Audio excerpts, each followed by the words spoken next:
বুকে আল্লাহ তাআলার কিছু পরিবারের অন্তর্ভুক্ত লোক রয়েছে। তোমরা কি জানো তাদের ব্যাপারে? যারা আল্লাহর পরিবারের অন্তর্ভুক্ত লোক রয়েছে তাদের কি তোমরা কি চিনো? সাহাবায়ে কেরাম বলতে লাগলেন, মান হুম ইয়া রাসূলুল্লাহ, আমরা তো জানি না এরা কারা, আল্লাহর পরিবারের অন্তর্ভুক্ত লোক, এত সম্মান এত ইজ্জতের লোক। আমরা তো জানি লাম ইয়ালিদ ওয়া লাম ইউলাদ, আল্লাহ তাআলার কোনো সন্তান নাই, আল্লাহ তাআলার কোনো পরিবার নাই, আল্লাহ তাআলাকে কেউ জন্ম দেন নাই, আল্লাহ তাআলা কাউকে জন্ম দেয় নাই, আমরা তো জানি। মান হুম ইয়া রাসূলুল্লাহ, এত সম্মান এত ইজ্জত ওলা কারা, আল্লাহর পরিবারের অন্তর্ভুক্ত লোক এই পৃথিবীতে কারা? আল্লাহ রাসূল তখন বলতে লাগলেন, হুম আহলুল কুরআনি ওয়া আহলুল্লাহি খাসাতু। আল্লাহ রাসূল বলতে লাগলেন, এই পৃথিবীর বুকে আল্লাহর পরিবারের অন্তর্ভুক্ত লোক হলো তারাই যারা কোরআনওয়ালা, যারা কোরআনের আদর্শকে মানছে, যারা কোরআনকে গ্রহণ করেছে, যারা হাফিজ কোরআন হয়েছে, যারা আলেম হয়েছে, তারাই হলো আল্লাহর পরিবারের অন্তর্ভুক্ত লোক। বলেন না সুবহানাল্লাহ। আল্লাহর পরিবারের অন্তর্ভুক্ত লোক তোমরা, হাফিজ কোরআন, আলেম সমাজ হচ্ছে আল্লাহর পরিবারের অন্তর্ভুক্ত লোক। এই জন্য আমি আলেম সমাজদেরকে বলি, হ্যাঁ, মনকে ছোট করার কোনো কারণ নাই। আমাদের টাকা না হইতে পারে, আমাদের অনেক ধন সম্পদ না হইতে পারে, সমাজের মানুষ আমাকে যদি দাম নাও দিতে পারে, কিন্তু আমার ইজ্জত এবং সম্মান কার কাছে? আল্লাহ বলেন, আমার পরিবারের অন্তর্ভুক্ত লোক হলো হাফেজে কোরআন, আমার পরিবারের অন্তর্ভুক্ত লোক হলো যারা আলেম। মুহতারাম হাজির, আর কি লাগে ভাই? আলেম সমাজের আর কি লাগে? হাফেজ কোরআনের আর কি লাগে? যেখানে আল্লাহ বলছেন আমার পরিবারের অন্তর্ভুক্ত লোক। বলেন না সুবহানাল্লাহ, বলেন না সুবহানাল্লাহ। আচ্ছা বলেন তো, এই এলাকাতে একটা বড় বিপদ হয়েছে, বড় গন্ডগোল হয়েছে।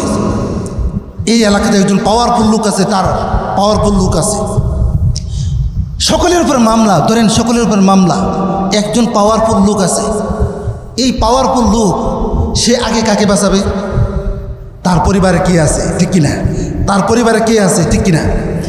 হ্যাঁ, তার পরিবারের তাদেরকে আগে বাঁচাইয়া যদি সম্পর্ক, দূরের সম্পর্ক থাকে তাহলে তাদেরকে বাঁচাবে, ঠিক কিনা বলেন? আল্লাহ বলছেন, আমার পরিবারের অন্তর্ভুক্ত লোক হলো হাফিজ কোরআন, আমার পরিবারের অন্তর্ভুক্ত লোক আলেম সমাজ। এই জন্য আমাদের নিশ্চিন্ত, আমাদের কোনো টেনশনের কারণ নাই। হাসরের ময়দানে যাব তো যাব, আমরা হাসরের ময়দানে যখন দাঁড়াবো, আল্লাহ তাআলা বলবো, যদি আমাদের ঘোরার কারণে ফেরেশতারা আমাদেরকে জাহান্নামের দিকে নিয়ে যেতে থাকে, আল্লাহ তাআলা তখন বলবে, ও ফেরেশতা, চিনুন, এটা তো আমার পরিবারের অন্তর্ভুক্ত লোক। বলেন না সুবহানাল্লাহ। ওমর রাদিয়াল্লাহু তাআলা আনহু একদিন তার সাথীদেরকে নিয়ে সফরে বের হচ্ছেন, সফরে গেছেন। সফরে বের হওয়ার পর একটা মরুভূমিতে গেছেন। মরুভূমিতে যাওয়ার পর কান্না শুরু করছেন, কাঁদতেছে। তার সাথীরা জিজ্ঞেস করতেছে, মা আপনি ইয়া ওমর, আপনি কাঁদেন কেন? আপনাকে কোন জিনিস কাঁদায়?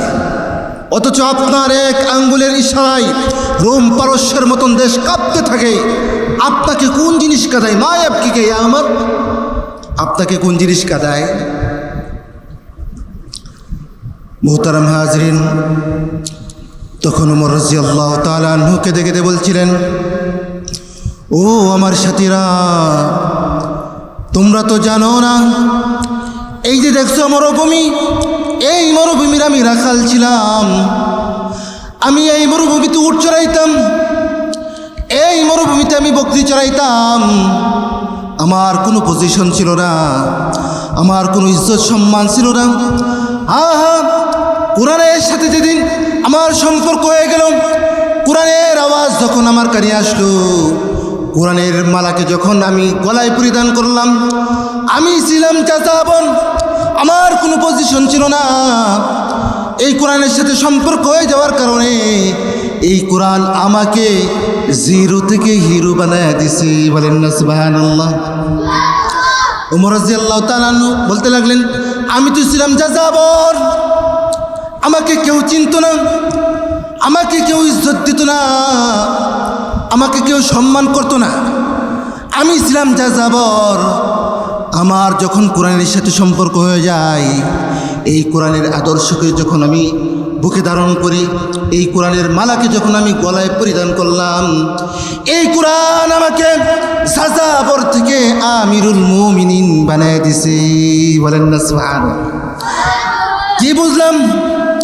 কোরআন এমন একটা কিতাব, আপনি যতই পাপিষ্ঠ হন না কেন, যতই নিকৃষ্ট হন না কেন, এই কোরআনের আদর্শকে যদি আপনি মানতে পারেন, এই কোরআনের আদর্শকে যদি আপনি গ্রহণ করতে পারেন, এই কোরআন আপনাকে আপনার গুমরাহির গোড়াচ্ছন্ন থেকে টেনে টেনে বের করে মওলা পাকের সাথে সম্পর্ক করায় দিবে। বলেন সুবহানাল্লাহ। এটা এমন একটা আদর্শ কিতাব। তাহলে এই কোরআনের সাথে আমাদের সম্পর্ক রাখতে হবে কিনা? কোরআনের সাথে সম্পর্ক রাখতে হবে। এই কোরআনকে আমাদের আঁকড়িয়ে ধরতে হবে। কি ধরতে হবে? এই কোরআনকে আঁকড়িয়ে ধরতে হবে। আমাদের এই কোরআনের আদর্শকে আমাদের আঁকড়িয়ে ধরতে হবে। এই আদর্শকে যদি আমরা আঁকড়িয়ে ধরি, কি করবেন? আল্লাহ তাআলা বলেন, কিতাবুন আনজালনাহু ইলাইকা লিতুখরিজান নাসা মিনাজ যুলুমাতি ইলান নূরি বিইজনি রাব্বিহিম ইলা সিরাতিল আজিজিল হামিদ। বলেন আল্লাহু আকবার। আল্লাহ তাআলা বলেন, আমি এই কিতাব কেন নাযিল করেছি? এই কিতাবের আদর্শকে যারা গ্রহণ করবে, এই কিতাবকে যারা গ্রহণ করবে, এই কিতাব মানুষদেরকে গুমরাহির গোড়াচ্ছন্ন থেকে টেনে টেনে বের করে মাওলা পাকের সাথে সম্পর্ক করায় দিবে। বলেন না সুবহানাল্লাহ। তাহলে এই কোরআনকে আমাদের গ্রহণ করতে হবে, এই কোরআনের আদর্শকে আমাদের মানতে হবে, ঠিক কিনা বলেন? আমাদের এই কোরআনকে মজবুত আকারে ধরতে হবে। এটার নির্দেশকার আল্লাহ তাআলা। আল্লাহ তাআলা বলেন, এই কোরআনকে তোমরা আঁকড়িয়ে ধরবা।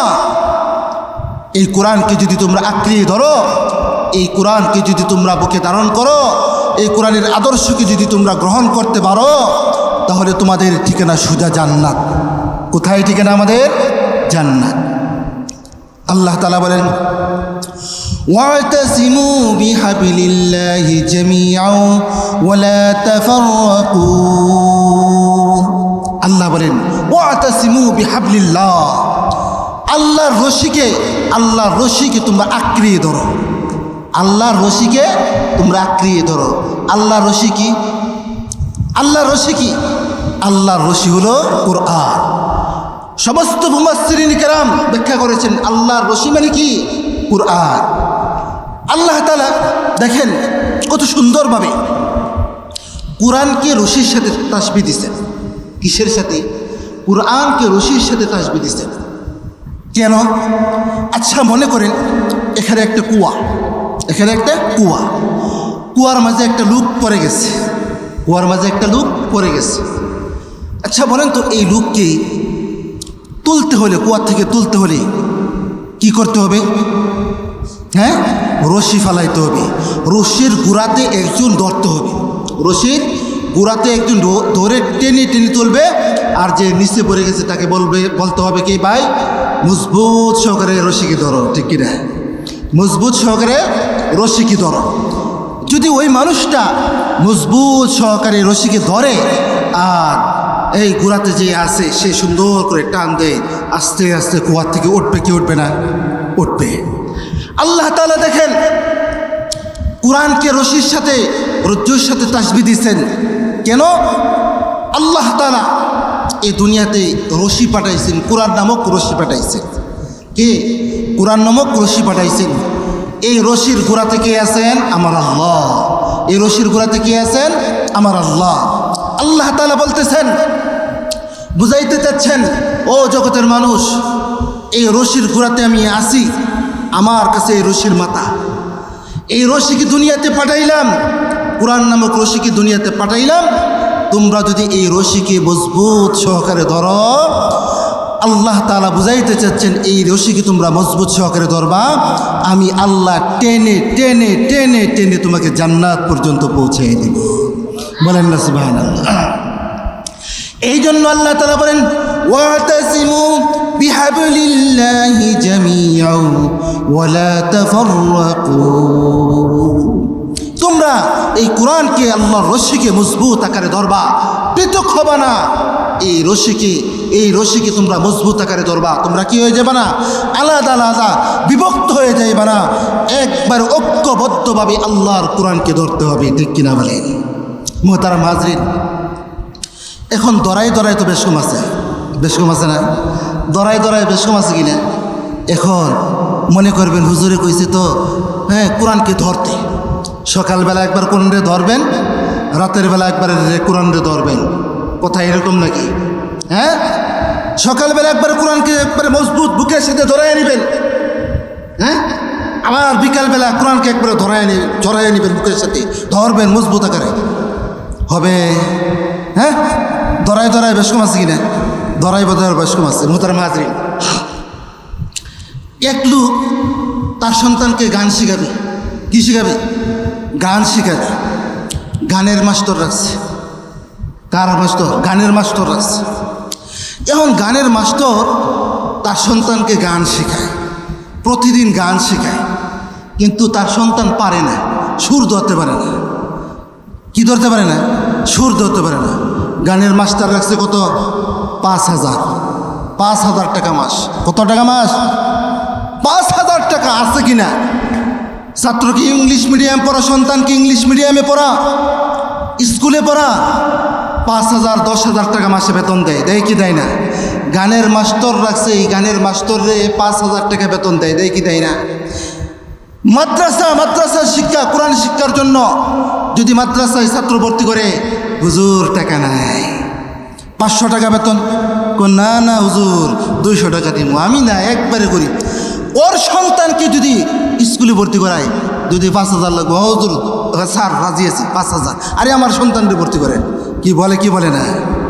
অথচ দরকার ছিল, কোরআন হচ্ছে এই পৃথিবীর শ্রেষ্ঠ কিতাব, সর্বোত্তম আদর্শ, একে শিক্ষা দেওয়ার জন্য সর্বোচ্চ ব্যয় করা, ঠিক কিনা বলেন? আমার যা আছে সব কিছু ব্যয় করা দরকার ছিল কোরআনের পিছনে। অথচ কোরআনকে বাদ দিয়ে আজকে গান শেখানোর জন্য আমার সন্তানকে 5,000 টাকা মাস দিচ্ছি, টিচারকে দিচ্ছি, অথচ কোরআন শিক্ষার জন্য আমার সন্তানকে 500 টাকা পকেট থেকে বের হয় না, ঠিক কিনা? হচ্ছে না এরকম? এমন যদি মন মানসিকতা থাকে যে আমার এক সন্তানকে গান শিখাবো 5,000, আর কোরআন শিক্ষা দিব এখানে দিব 500, দিব না। মনে রাখবেন, আপনার যদি কোরআনের সাথে এমন আদাওয়াতি হয়, আপনার সন্তান কোনোদিন হাফেজ হতে পারবে না, কোরআনের হাফেজ হইতে পারবে না। হ্যাঁ, কোরআনের জন্য আপনার সব কিছু বিলায় দিতে হবে। কোরআনের জন্য কি সর্বোচ্চ বিলায় দিবেন, তাহলে কোরআনের হাফেজ হইতে পারবেন। আপনার সন্তানকে কোরআনের হাফেজ, কোরআনের আলেম বানাইতে পারবেন, ঠিক কিনা বলেন?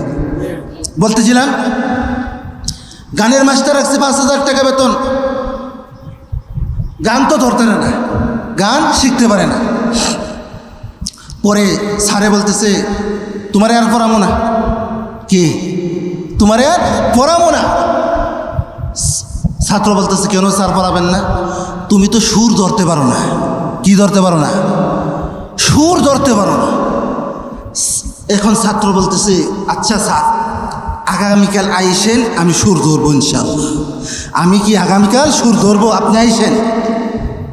পরের দিন স্যার গেছে। স্যার যখন গান শিক্ষা দিছে, ওই ছাত্র স্যারের গলাতে ধরছে। ধরছে গলাতে ধরে এমন জোরে চাপ দিছে, স্যার কুমার মা আমার বাঁচাও, আমার গলা ধরছো কে? ওই হিন্দি তো সুর ধরছি। হ্যাঁ, গলা দিয়ে তো সুর ধরছি। আচ্ছা বলেন তো, ধরার বেশম আসেনি, এই সুর ধরা নাকি? আল্লাহ যে বলছে কোরআনকে মজবুত আকারে ধরতে, সকালবেলা একবার মজবুত আকারে ধর্ম, বিকালবেলা মজবুত আকারে ধর্ম, এটা বুঝাইছে না। কোরআনের আদর্শকে তো বাস্তবায়ন করতে হবে। কোরআনে যা বিধান দিয়েছেন সব বিধান আমার মানতে হবে, যা নিষেধ করছেন সমস্ত নিষেধকে আমার মানতে হবে, ঠিক কিনা বলে? এটা উদ্দেশ্য। কোরআনের আদর্শ মানে কি? আল্লাহ তাআলা যত বিধান দিয়েছেন, যত হুকুম আহকাম দিয়েছেন, সব কিছু আমার পালন করতে হবে। আর আল্লাহ তাআলা, আচ্ছা বলেন তো দেখি, মা বোনদেরকে বেপরদাভাবে ঘর থেকে বের হওয়ার নির্দেশ দিছে কি কোরআন? হ্যাঁ, আমি নামাজি, আমি হজ করতে গেছি, আমার সন্তান আমার মেয়ে বেপরদায়ীভাবে ঘোরাফেরা করে, আমার বিবি বেপরদায়ীভাবে ঘোরাফেরা করে। আচ্ছা বলেন তো কোরআনের নির্দেশ কি? কোরআনের নির্দেশ হলো আমার বিবির পর্দা করতে হবে, আমার মেয়ের পর্দা করতে হবে। কার নির্দেশ? আল্লাহর নির্দেশ। এটা আমার মানতে হবে। এটাকে যদি মানি আমার কোরআন মানা হলো। আচ্ছা বলেন তো দেখি 5 ওয়াক্ত নামাজ পড়ার জন্য নির্দেশ দিয়েছেন কে? এখন যদি 5 ওয়াক্ত নামাজ না আদায় করি, সকালবেলা কোরআন ধরি আর বিকালবেলা কোরআন ধরি, এই কোরআন ধরার অর্থ হলো না না না, আমার 5 ওয়াক্ত নামাজ পড়তে হবে। 5 ওয়াক্ত নামাজ যদি আমি আদায় করতে পারি তাহলে কোরআনের আদর্শকে আমি গ্রহণ করলাম, ঠিক কিনা বলেন? যাদের ওপর হজ ফরজ হয়েছে তারা যদি হজ না কইরা বলে যদি আমি তো সকালবেলা কোরআন পড়ি বিকালবেলা কোরআন পড়ি, কোরআনের আদর্শকে মানি, হইল না না না। আপনার কোরআনের আদর্শ তখন মানা হবে আপনার উপর কোরআন, আপনার উপর হজ ফরজ হয়েছে, আপনার হজ আদায় করে আপনি যদি হজ আদায় করেন তাহলে কোরআনের আদর্শ মানলেন, ঠিক কিনা বলেন? ঠিক কিনা বলেন? এই জন্য মুহতারাম হাজরিন, কোরআনে যত বিধান দিচ্ছেন, নামাজের বিধান দিচ্ছেন, রোজার বিধান দিচ্ছেন, হজের বিধান দিচ্ছেন, এই সব কিছু মানার নাম হলো কি কোরআনের আদর্শকে মানা, ঠিক কিনা বলেন? আর যা কিছু নিষেধ করছেন, আমার বিবি বেপরদায় চলতে পারবে না, আমার মেয়ে বেপরদায় চলতে পারবে না, আমার বোন বেপরদায় চলতে পারবে না, আমার সমাজে কোনো মহিলাই বেপরদা চলতে পারবে না, এইটার আইন বাস্তবায়ন করার জন্য প্রচেষ্টা করার নাম হলো কোরআনের বিধান, ঠিক কিনা বলেন? কোরআনের আদর্শ, ঠিক কিনা বলেন? এই জন্য মোহতারাম হাজরিন, আল্লাহ তাআলা বলেন ওয়াতাসিমু বিহাবলিল্লাহি জামিআন ওয়ালা তাফাররাকু। আল্লাহ তাআলা বলেন তোমরা কোরআনকে মজবুত আকারে ধরবা, কোরআনের রশিকে ধরবা, এই কোরআনের বিধিবিধান নিয়ে তোমরা ইখতিলাফ করবা না, তোমরা বিভক্ত হয়ে যাইবা না, দলে দলে তোমরা বিভক্ত হয়ে যাইবা না। কার নির্দেশ? আল্লাহর নির্দেশ। বোঝা গেল কোরআনের আদর্শকে যদি আমি মানি, কোরআনকে যদি আমার বুকে ধারণ করি, দুনিয়াতেও আমার ইজ্জত সম্মান বাড়ায় দিবেন কে? আল্লাহ। আখিরাতেও ইজ্জত সম্মান কে বাড়ায় দিবেন? মুহতারাম হাজরিন, কোরআনটা হচ্ছে ইজ্জত এবং সম্মান বাড়ানোর পাওয়ার হাউস। কি পাওয়ার হাউস? কোরআনের সাথে উমরের সম্পর্ক হয়ে গেছিল, কোরআনের সাথে উমরের সম্পর্ক হয়ে যাওয়ার কারণে সে ছিল যাযাবর, সবচেয়ে বড় কাফের, তাকে দুনিয়াতে আল্লাহ তাআলা আমিরুল মুমিনিন বানায় দিয়েছে, ঠিক কিনা বলেন? হ্যাঁ, এই কোরআনকে যদি কেউ ধ্বংস করার জন্য ষড়যন্ত্র করে, এই কোরআনের আদর্শকে কোরআনকে ধ্বংস করার জন্য কেউ যদি ষড়যন্ত্র করে, সে যত বড়ই হিরো হোক না কেন, সে যত বড়ই ক্ষমতাশালী হোক না কেন, এই কোরআন হিরোকে জিরো বানায় দেয়, ঠিক কিনা বলে? কোরআন কি করে? হিরোকে কি বানায় দেয়? জিরো বানায় দেয়, ঠিক কিনা বলেন? আচ্ছা বলেন তো দেখি, মক্কার একজন বড় কাফের ছিল, সবচেয়ে ক্ষমতাবান একজন কাফের ছিল, তার নাম কি? আবু জাহেল, ঠিক কিনা? আবু জাহেল মক্কার পাওয়ারফুল লোক ছিল, একবারে ক্ষমতাবান লোক ছিল, কিন্তু সে কোরআনকে ধ্বংস করার জন্য ষড়যন্ত্র করতো, ঠিক কিনা বলেন? ইসলামকে ধ্বংস করার জন্য ষড়যন্ত্র করতো, মুসলমানকে ধ্বংস করার জন্য ষড়যন্ত্র করতো, ঠিক কিনা বলেন? করতো কি করতো না? মুসলমানকে ধ্বংস করার জন্য ষড়যন্ত্র করতো, ইসলামকে ধ্বংস করার জন্য ষড়যন্ত্র করতো, কি করতো না? কিন্তু তার পরিণতি কিন্তু ভালো হয় নাই। ভালো হয়েছে? তার পরিণতি ভালো হয়েছে? তার পরিণতি কিন্তু ভালো হয় নাই। আল্লাহ তাআলা তাকে লাঞ্ছিত করেছেন, তো করেছেন, তার বাড়িটাকেও আন্তর্জাতিক মানের টয়লেটে পরিণত করে দিয়েছেন, ঠিক কিনা বলেন? হ্যাঁ, দেখবেন পৃথিবীর বিভিন্ন দেশ থেকে যখন হাজী সাহেবরা হজ করতে যায়, বিমান থেকে নেমেই হাজী সাহেবরা বলে আবু জাহেলের বাসা কোথায়? আবু জাহেলের বাসা কোথায়? পুলিশ জিজ্ঞেস করে, ও মিয়া হজ করতে আসছেন, পৃথিবীর বিভিন্ন দেশ থেকে হজ করতে আসছেন, আবু জাহেলের বাসা খুঁজেন কেন? আবু জাহেলের বাসা খুঁজেন কেন? তখন হাজী সাহেবরা বলে, হ্যাঁ এই জন্য খুঁজি, অনেক দূর থেকে এসেছি, অনেক জার্নি করেছি, অনেক খাওয়া দাওয়া করেছি, এখন তো এগুলো ডেলিভারি দিতে হবে। বুঝেন নাই? এখন এগুলো কি দিতে হবে? ডেলিভারি। বুঝেন নাই? হাইগা মইতে আবু জাহেলের বাসাটাকে বইরে দিতে হবে, ঠিক কিনা বলেন? এখান থেকে শিক্ষা নেওয়া উচিত। আবু জাহেল কোরআনকে ধ্বংস করার জন্য ষড়যন্ত্র করত, ইসলামকে ধ্বংস করার জন্য ষড়যন্ত্র করত, আল্লাহ তাআলা তাকে লাঞ্ছিত করেছেন, তো করেছেন, তার বাড়িটাকেও আন্তর্জাতিক মানের টয়লেটে পরিণত করে দিয়েছে। ঠিক কিনা বলেন? মোহতারাম হাজরিন, এই জন্য যারা কোরআনের বিরুদ্ধে ষড়যন্ত্র করবে, আল্লাহ তাআলার চ্যালেঞ্জ, যারাই কোরআনের বিরুদ্ধে করবে, যারাই আল্লাহ রসুলের বিরোধিতা করবে, ইসলামের বিরোধিতা করবে, আল্লাহ তাআলা তাদেরকে ছাড় দিবেন, ছেড়ে দিবেন না, আল্লাহ তাআলা তাদেরকে ধ্বংস করবেন। ঠিক কিনা বলেন? এখন বলতে পারেন হুজুর, অনেক সময় দেখা যায় যারা বেঈমান মুশরিক, যারা কোরআনকে নিয়ে ষড়যন্ত্র করে, ইসলামকে নিয়ে ষড়যন্ত্র করে, এদের তো খাওয়া দাওয়া অনেক উন্নত মানের, এদের তো বাসস্থান অনেক উন্নত মানের। ঠিক কিনা? হ্যাঁ, এদের চলাফেরা অনেক উন্নত মানের। নাস্তিকদের চলাফেরা আমাদের চলাফেরাতে এদের উন্নত না। মনে রাখবেন, আল্লাহ ছাড় দেন, ছেড়ে দেন না। কি দেন? আল্লাহ ছাড় দেন, ছেড়ে দেন না। মোহতারাম হাজরিন, ফেরাউনকে আল্লাহ ছাড় দিয়েছিলেন, ছেড়ে দিয়েছেন? ফেরাউনকে আল্লাহ ছাড় দিয়েছিলেন, ছেড়ে দেন নাই। আল্লাহ নমরুদকে ছাড় দিয়েছিলেন, ছেড়ে দেন নাই। আল্লাহ উতবা সাহেবাকে ছাড় দিয়েছিলেন, ছেড়ে দেন নাই। সুতরাং আল্লাহর ছিলেন যুগের যে সমস্ত নাস্তিক মুরতাদ, যে সমস্ত আবু জাহেল কোরআনকে ধ্বংস করার জন্য ষড়যন্ত্র করবে, ইসলামকে ধ্বংস করার জন্য ষড়যন্ত্র করবে, মনে রাখবেন আল্লাহ ছাড় দিবেন, ছেড়ে দেবেন না। আল্লাহ যখন গড়বেন, এদের পালানোর কোনো রাস্তা থাকবে না, এদের পালানোর কোনো রাস্তা থাকবে না। ঠিক কিনা বলেন? এই জন্য মোহতারাম হাজরিন, আমরা একটা কিতাবের পক্ষে থাকবো, সেই কিতাবের নাম কি? কোরআন। কোরআনের পক্ষে থাকবো তো মোহতারাম হাজরিন। এই কোরআনের পক্ষে থাকলে লাভ কি? এই কোরআনের আদর্শকে যদি আমি মানি, আমার লাভ। এই কোরআনের আদর্শকে যদি আমার সন্তানকে মানাই, এই কোরআনের হাফেজ যদি আমার সন্তানকে বানাই, এই কোরআনের আলেম যদি আমার সন্তানকে বানাই, আমার লাভ, আমার সন্তানের লাভ। ঠিক কিনা বলেন? যে কোরআনকে গ্রহণ করবে, যে কোরআনের আদর্শকে গ্রহণ করবে, হাফিজ কোরআন হবে, তার লাভ আছে কি আছে না? হ্যাঁ, লাভ আছে কি আছে না? কেমন লাভ? আল্লাহ রাসূল সাল্লাল্লাহু আলাইহি ওয়াসাল্লাম বলেন, ইন্না লিল্লাহি আলিনা মিনান নাস, ইন্না লিল্লাহি আলিনা মিনান নাস।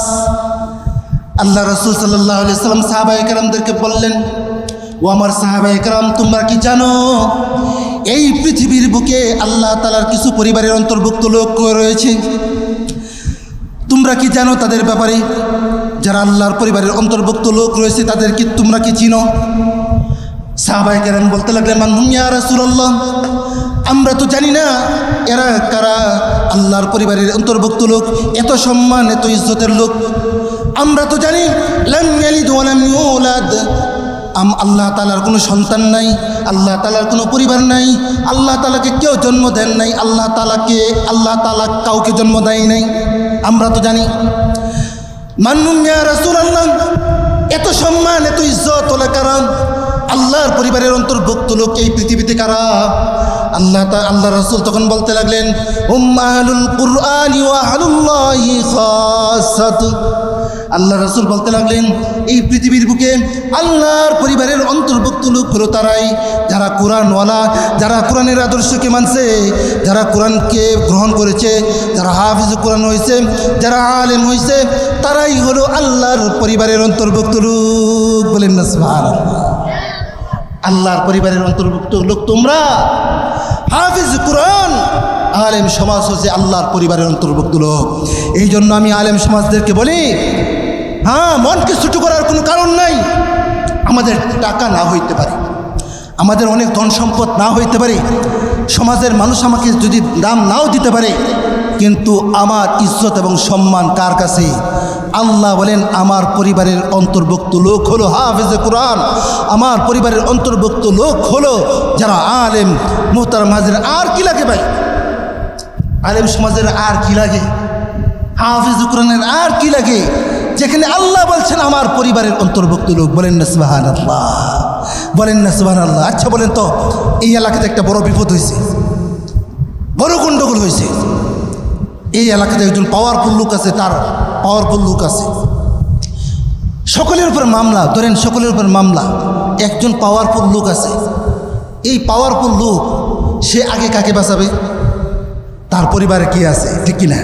তার পরিবারে কে আছে? ঠিক কিনা? হ্যাঁ, তার পরিবারের তাদেরকে আগে বাঁচাইয়া যদি সম্পর্ক, দূরের সম্পর্ক থাকে, তাহলে তাদেরকে বাঁচাবে। ঠিক কিনা বলেন?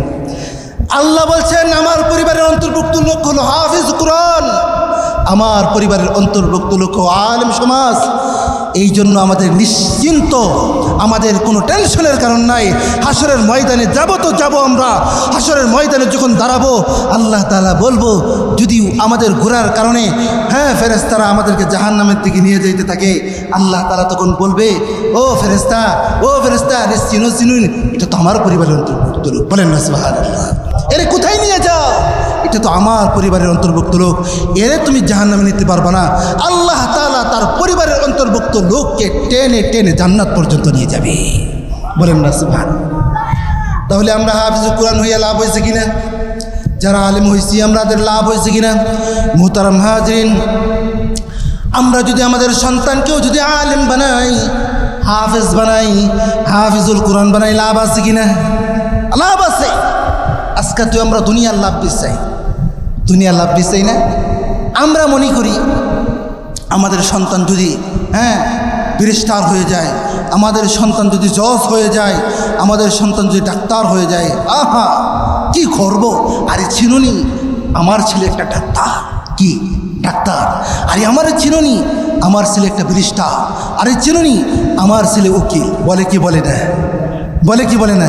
এগুলো গর্ব করার কিচ্ছু না। আপনার ডাক্তার সন্তান আপনার মৃত্যুর সময় কোনো কাজে আসবে না।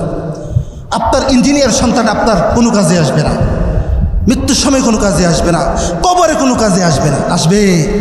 আসবে না। না, আপনার একটা সন্তানকে যদি আলেম বানাইতে পারেন, ওই সন্তান আপনার দুনিয়াতেও কাজে লাগবে, ওই সন্তান আপনার মৃত্যুর সময় কাজে লাগবে, ওই সন্তান আপনার কবরে কাজে লাগবে, ওই সন্তান আপনার হাসরে কাজে লাগবে। ঠিক কিনা বলেন?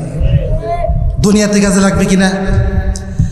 আচ্ছা বলেন তো দেখি, আজকে এই পৃথিবীর বুকে অনেক বড় বড় লোক বৃদ্ধাশ্রমে আছে কি আছে না? অনেক কোটিপতি লোক বৃদ্ধাশ্রমে আছে কি আছে না? আচ্ছা বলেন তো দেখি, এদের সন্তান কি একটাও হাফেজ, একটাও আলেম, একটাও আলেম? না, একটাও হাফেজ না, একটাও আলেম না। দেখবেন এদের সন্তান একটা ডাক্তার, এদের সন্তান একটা ব্যারিস্টার, এদের সন্তান একটা কে ইঞ্জিনিয়ার। ঠিক কিনা বলেন? পৃথিবীতে কোথাও খুঁজে পারবেন না একজন হাফিজ কোরআন, একজন আলেমের আব্বা কি বৃদ্ধাশ্রমে আছে? নাই। তাহলে দুনিয়াতে যদি আপনি ইজ্জত এবং সম্মানে বাঁচতে চান, তাহলে হাফেজে কোরআনের আব্বা হন। ঠিক কিনা বলেন? দুনিয়াতেও ফায়দা আছে কি আছে না? মৃত্যুর সময় ফায়দা আছে, মৃত্যুর সময় লাভ আছে কিনা? মুহতারাম হাজরিন, মনে করেন একটা উদাহরণ দিয়ে শেষ করব। দেখেন মৃত্যুর সময় আমাদের কেমন লাভ, আমাদের কবরে রাখলে কেমন লাভ, আমরা একটা উদাহরণ দিয়ে আমরা শেষ করবো ইনশাআল্লাহ আলোচনা। মনে করেন আপনার 3টা সন্তান আছে। কয়টা সন্তান? 3টা সন্তান। একটা হলো ডাক্তার, একটা হলো কি ডাক্তার, আরেকটা হলো ইঞ্জিনিয়ার, আরেকটা হলো আলেম, আরেকটা হলো কি আলেম। এই 3টা সন্তান আছে। দেখেন এই 3টা সন্তান যদি আপনার থাকে, কোন সন্তানের কত লাভ জানা দরকার আছে কিনা? মুহতারাম হাজির, একটা মানুষ যখন মৃত্যুবরণ করে, সাকরাতুল মউত যখন শুরু হয়ে যায়, 500 ফেরেশতা এসে ধরে। কত ফেরেশতা? 500 ফেরেশতা এসে ধরে, চাপ দিয়া ধরে। সাকরাতুল মউত ব্যক্তিকে 500 ফেরেশতা এসে ধরে। তখন সাকরাতুল মউত ব্যক্তি বলতে থাকে, কি গো তোমরা কারা? আমাকে ভীষণ চাপ দিয়া ধরছো কেন? আমার তো ভীষণ কষ্ট হচ্ছে, আমাকে ছেড়ে দাও, আমার তো ভীষণ কষ্ট হচ্ছে। আমার সমস্ত সম্পত্তি নিয়ে যাও, আমার সমস্ত সম্পত্তি তোমরা নিয়ে যাও। আচ্ছা বলেন তো, সমস্ত সম্পত্তি নিয়ে কি ফেরেশতারা ছাড়বে না? আচ্ছা বলেন তো দেখি, যখন বাবা মা অসুস্থ হয়ে যায়, সন্তান কাছে আসে কিনা? সন্তান কাছে এসে তখন আব্বাকে বলে, আব্বা কি হয়েছে তোমার? আব্বা তোমার কি হয়েছে, এমন করছো কেন? ডাক্তার সন্তান যখন আসলো তার বাবার কাছে, বাবাকে বলল, বাবা তুমি এমন ছটফট করতেছো কেন? বাবা তোমার কি হয়েছে? তখন বাবা বলে, ও আমার সন্তান, সাকরাতুল মউত যে কত কঠিন, যে আমার কত কষ্ট হচ্ছে, আমার কষ্ট দূর করে দাও। আচ্ছা বলেন তো দেখি, ডাক্তারি বিদ্যা যদি ফেরেশতাদেরকে দেওয়া হয়, আচ্ছা বলেন তো তার আব্বাকে ছাড়বে? ছাড়বে না, ছাড়বে না, ছাড়বে না। তখন প্রত্যেকটা বাবা বলতে লাগবে, আরে ডাক্তার ভূত, তোমার ডাক্তার বানাইলাম, এত লক্ষ লক্ষ টাকা খরচ করে তোমার ডাক্তার বানাইলাম, তোমার তো লাভ হইল, তুমি ডাক্তার বিদ্যা দ্বারা তুমি টাকা পয়সা উপার্জন করতে পারবা, আমার তো কোনো লাভ হইল না, আমাকে যদি না বাঁচাইতে পারলা তাহলে আমার কি লাভ হইল? আচ্ছা বলেন তো দেখি, ইঞ্জিনিয়ার সন্তান, আচ্ছা বলেন তো দেখি তার আব্বা আম্মা কি ফেরেশতাদের কাছ থেকে বাঁচাইতে পারবে? বাঁচাইতে পারবে না। তখন বলবেন, তোমাকে তো অনেক টাকা খরচ করে তোমাকে ইঞ্জিনিয়ার বানাইলাম, তোমার লাভ হইল, আমার তো কোনো লাভ হইল না। মুহতারাম হাজির, আপনি যদি আপনার একটা সন্তানকে যদি আলেম বানাইতে পারেন, হাফেজ বানাইতে পারেন, আপনার যখন সাকরাতুল মউত শুরু হয়ে যাবে, ওই সন্তান যখন আপনার মাথার কাছে এসে বসে সূরাতুল ইয়াসিন তেলাওয়াত শুরু করবে, সূরাতুল ইয়াসিন তেলাওয়াত শুরু করার সাথে সাথে সমস্ত ফেরেশতারা আপনার আযাব বন্ধ করে দেবে, সাকরাতুল মউতের যে কষ্ট সাথে সাথে বন্ধ করে দিবে। বলেন না সুবহানাল্লাহ। তাহলে আপনার ডাক্তার সন্তান দ্বারা কী লাভ হইল, আপনার ইঞ্জিনিয়ার সন্তান দ্বারা কী লাভ হইল? হ্যাঁ, আপনি যদি একজন আলেম বানাইতে পারেন, আপনার মৃত্যুর সময় লাভ আছে কিনা? লাভ আছে কিনা? মোহতারাম হাজির, আপনার তো ডাক্তার সন্তান নিয়ে গর্ব করি, ইঞ্জিনিয়ার সন্তান নিয়ে গর্ব করি, অথচ আমার জানাজারটা দেওয়ার মতন আমার একটা সন্তান নাই, ঠিক কিনা বলেন? মসজিদের ইমাম সাহেবের কাছে গিয়ে বলি, ও ইমাম সাহেব, আমার আব্বা মারা গেছে, আমার আব্বার জানাজার দেন, আমার আব্বার জানাজার জন্য আসেন। বলে কি বলি না? এটা তো গর্ব করার কিছুই না। যদি আপনার সন্তান আপনার জানাজারটা পড়াইতে পারে তাহলে আপনার গর্বের বিষয়, ঠিক কিনা বলেন? মুহতারাম হাজিরিন, মুহতারাম হাজিরিন, আপনার সন্তান যখন আপনার জানাজারটা পড়াবে, আর যদি ইমাম সাহেব জানাজার পড়ায়, সমান হবে না বেশ কম? বেশ কম হবে। আপনার সন্তান যখন আপনার জানাজার পড়াবে, কাদু কাদু বাপ নিয়ে যখন আল্লাহকে ডাকবে, আল্লাহু আকবার, তার সমস্ত জিনিস তার চোখের মাঝে ভেসে আসবে যে আমার আলেম বানানোর জন্য আমার আব্বা কত কষ্ট করছে, আমার আম্মা কত কষ্ট করছে। কাদু কাদু বাপ নিয়ে যখন আল্লাহকে ডাক দিবে, আল্লাহু আকবার, আল্লাহ তাআলা যখন ফেরেশতাকে বলেন, ও ফেরেশতা, আমার আলেম কাঁদে কেন, আমার হাফিজ কোরআন কাঁদেন কেন? তখন সাহাবা ফেরেশতারা বলতে থাকে, ওগো আল্লাহ, এই যে আলেম এই জন্য কাঁদে যে তার আব্বা মারা গেছে, তার আম্মা মারা গেছে, এই জন্য কাদু কাদু বাপ নিয়ে তোমাকে ডাক দিছে।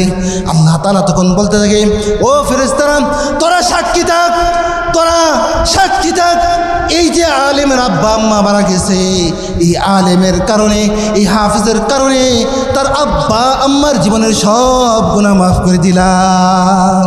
বলেন না সুবহানাল্লাহ। মুহতারাম হাজির, এই যে দেখছেন, একজন আপনার যদি সন্তানকে আলেম বানান, হাফিজ কোরআন বানান, তাহলে আপনার দুনিয়াতেও লাভ, আপনার বৃদ্ধাশ্রমে থাকতে হবে না, দুনিয়াতেও লাভ, আপনার মৃত্যুর সময় লাভ, কবরের মাঝে লাভ, হাসরের মধ্যে লাভ আছে কি আছে না?